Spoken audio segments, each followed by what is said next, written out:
Once Upon a Time in America arrived in 1984, and Sergio Leone gave the world a nearly 4-hour crime epic that most directors wouldn't have had the courage to attempt, and the cast he assembled to bring it to life? Their stories after this film are almost as dramatic as anything that happened on screen. Number 1. We have Robert De Niro, who played Noodles. He was 39 years old when he played the aging gangster consumed by decades of guilt and betrayal, carrying the weight of an entire lifetime of regret across one of the most emotionally exhausting lead performances ever committed to film. In 2026, Robert De Niro is 82 years old.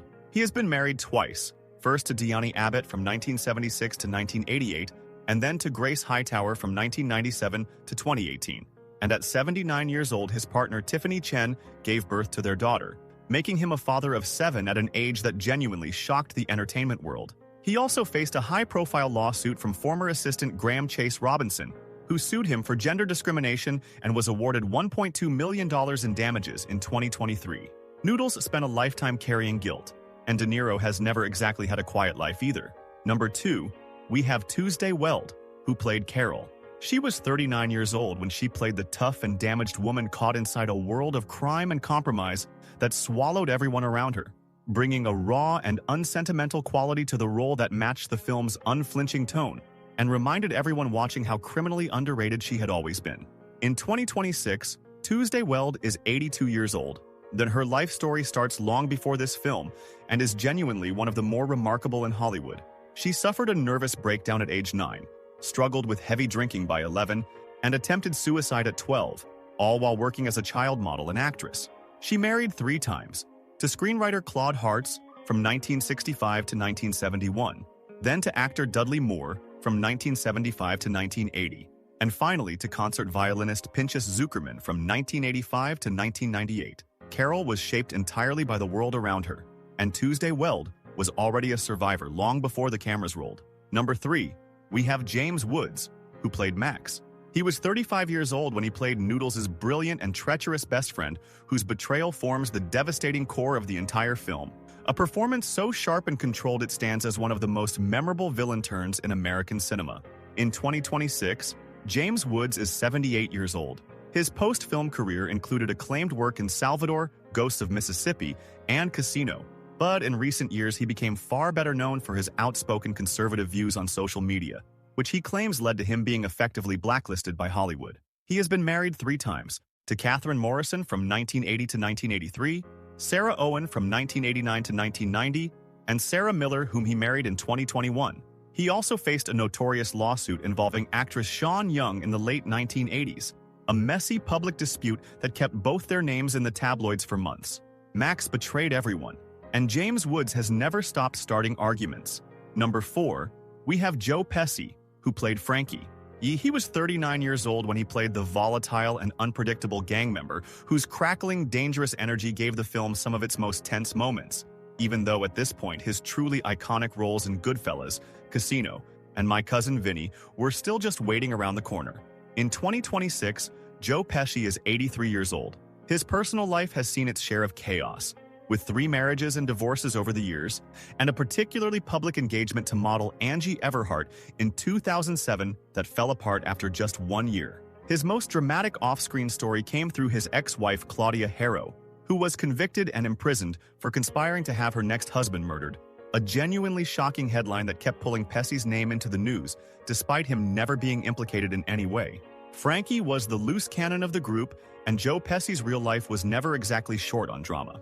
Number 5, we have Treat Williams, who played Jimmy O'Donnell. He was 30 years old when he played the union boss whose dangerous alliance with the gang gives the story some of its most politically charged moments.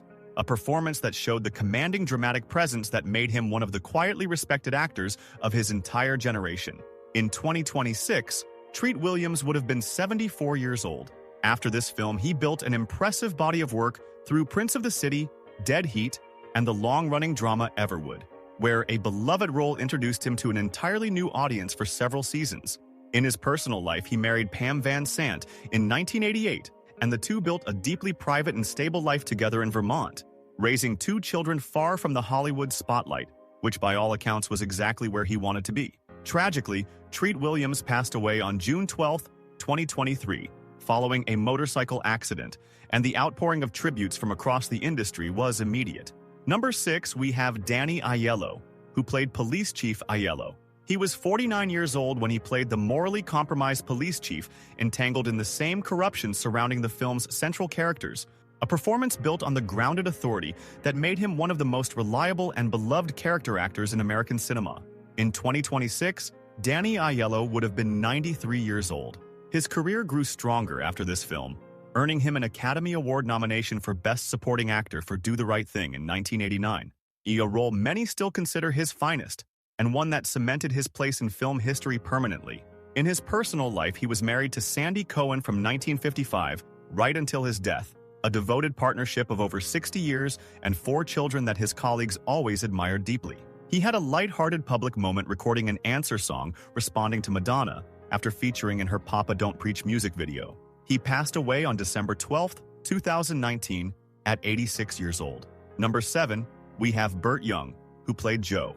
He was 42 years old when he played the dependable crew member whose presence added grit and texture to the sprawling world Sergio Leone was building, with such meticulous patience across the film's extraordinary runtime. In 2026, Bert Young would have been 86 years old. Beyond this film, he is best known as Paulie Panino in the Rocky franchise, a role he first played in 1976 and returned to across multiple sequels spanning decades, making him one of the great recurring faces in one of cinema's most beloved series. He was married to Gloria DeLuise from 1961 until her death in 1974 and never remarried, devoting the rest of his life to their daughter and to painting, through which he built a genuine second career as a prolific visual artist. He also served in the United States Marine Corps before acting ever found him. Bert Young passed away on October 8, 2023, at 83 years old. Number 8, we have William Forsythe, who played Cockeye. He was 27 years old when he played the silent and lethal member of the gang, whose barely contained violence gave the film some of its most unsettling undercurrents. It's a character who communicated more through presence than words, and stayed lodged in your memory long after the credits rolled. In 2026, William Forsythe is 70 years old.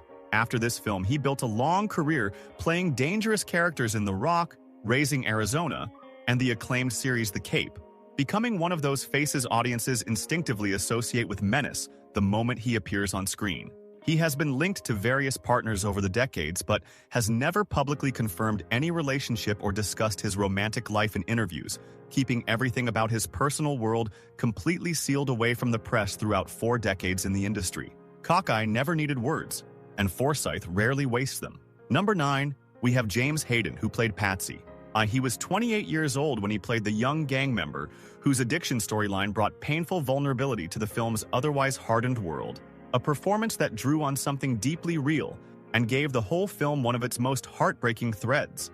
In 2026, James Hayden would have been 71 years old. His story is one of the most tragic connected to this entire production because he never got to see the film released. While filming, he was receiving standing ovations on Broadway for American Buffalo, playing a drug addict with such raw authenticity that Al Pacino was personally trying to help him overcome his real heroin addiction. He was married to Barbara Hayden, though the couple were reportedly estranged in his final months, and he had become involved with another woman before his death. James Hayden died of a heroin overdose on November 8, 1983, at just 29 years old, months before the film opened.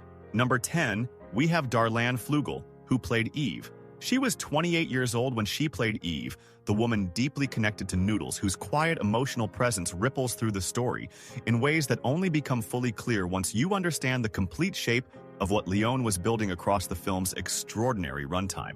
In 2026, Darlan Flugal would have been 73 years old. She continued working after this film, appearing in Running Scared in 1986 and To Live and Die in L.A., building a solid body of work through the decade before her career gradually wound down. In her personal life, she married Michael Michelangelo in 1983, and the couple had 2 children together.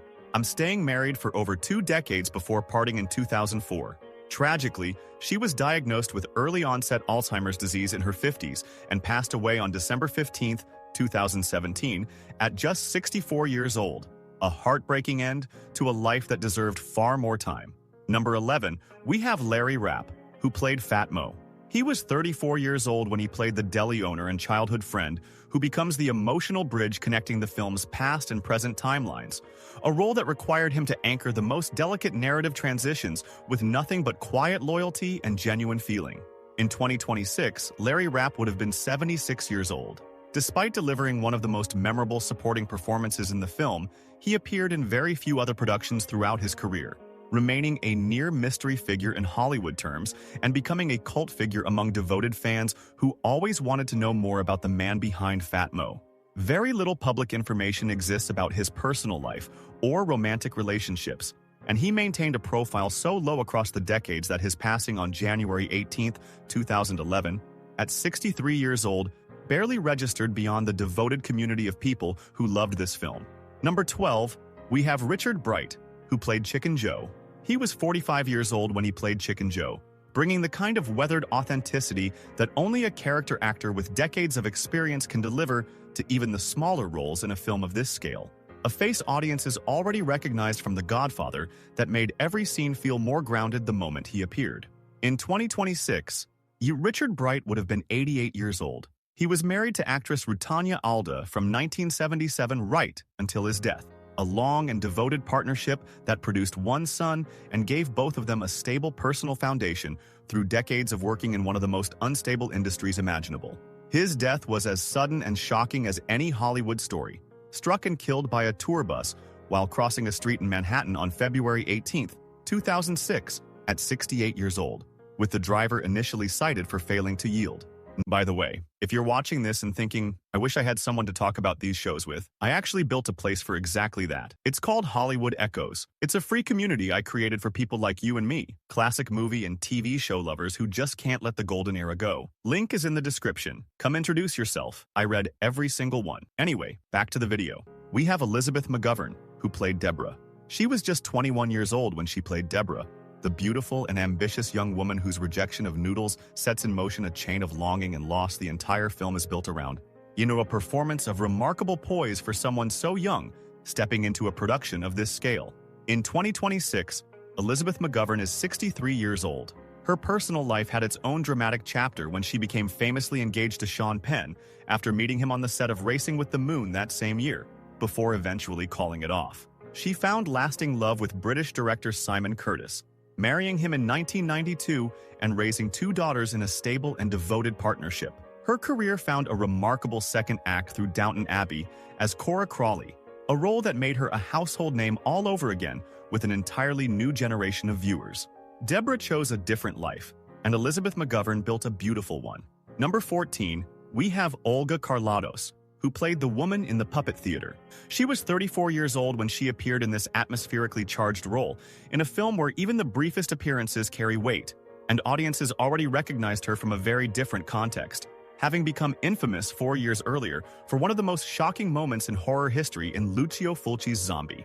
In 2026, Olga Carlados is 78 years old. She was married to French-Greek filmmaker Nikos Papatakis from 1967 to 1982, and the couple had a son together, a marriage that placed her at the heart of European art cinema during one of its most creatively fertile periods.